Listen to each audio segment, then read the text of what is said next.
'n Chip in jou windskerm of 'n kraak in jou windskerm is nie die grootste skade nie.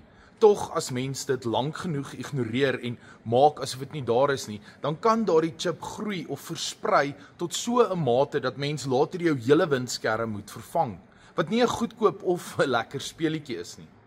Die chip is dalk nie die grootste skade nie, maar dis irriterend, want jy weet jy moet dit so gou as moontlik uitsort om verdere of groter skade later te vermy.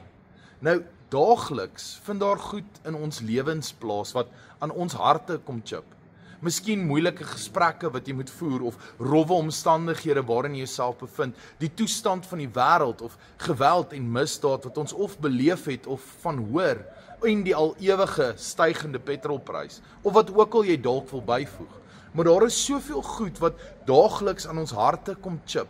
En in plaas daarvan om dadelik na dit om te sien soos wat ons met 'n windskerm sou, los ons daardie chip, want ons dink dalk die skade is nie so groot nie of dat dit is nie so belangrik nie. En dan môre chip dit verder en die dag daarna verder en verder en verder totdat ons hele hart later gekraak is en dan breek dit vir die kleinste dingetjie. En dan wonder ons by onsself, hoe het dit gebeur? Spreuke 4 vers 23 sê vir ons: bewaar jou hart meer as enige iets wat bewaar word, want daaruit ontspring die lewe. Die 83 vertaling sê: wees veral versigtig met wat in jou hart omgaan, want dit bepaal jou lewe. Daaruit ontspring die lewe of dit bepaal jou lewe. Dit klink nogals belangrik. Ek dink jy sal saamstem dat 'n windskerm vol krake is nie regtig iets werd nie. 'n Mens kan nie lekker deur dit sien nie en dit laat selfs wind in. Dit verhinder 'n mens om te kan sien en dus om te ry. Amper soortgelyk as dit kom by die hart. Ons moet die hart bewaar. Dit bedoel, ons moet tyd vat of tyd afstaan om na ons eie hart te kyk. Hoe doen ons dit? Wel, bedaar, raak rustig, vat tyd, raak kalm, maak tyd vir selfrefleksie en gaan ondersoek elke chip. Vra waar kom dit vandaan? Hoekom is dit daar? En behandel dit deur jou hart elke dag met elke liewe chip elke dag na die Here toe te bring. Filippense 4 sê vir ons: verbly julle altyd in die Here, ek herhaal, verbly julle. Laat julle vriendelikheid aan alle mense bekend word. Die Here is naby.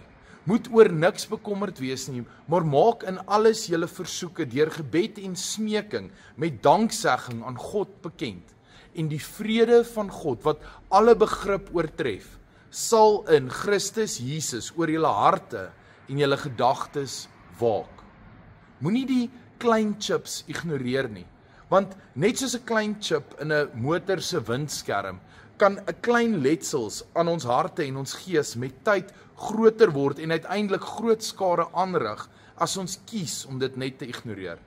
Die Bybel, die woord sê vir ons, bewaar jou hart. Dit wil sê, ons moet gereeld stil word. Ons moet gereeld selfondersoek doen en die klein wonde en bekommernisse na die Here toe bring deur gebed, deur lof, deur woorde en met ons lewens.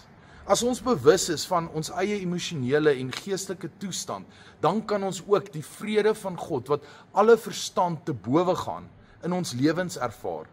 Bewaar jou hart en gee jou bekommernisse oor aan die Here en vind jou vreugde in hom. Tot 'n volgende keer.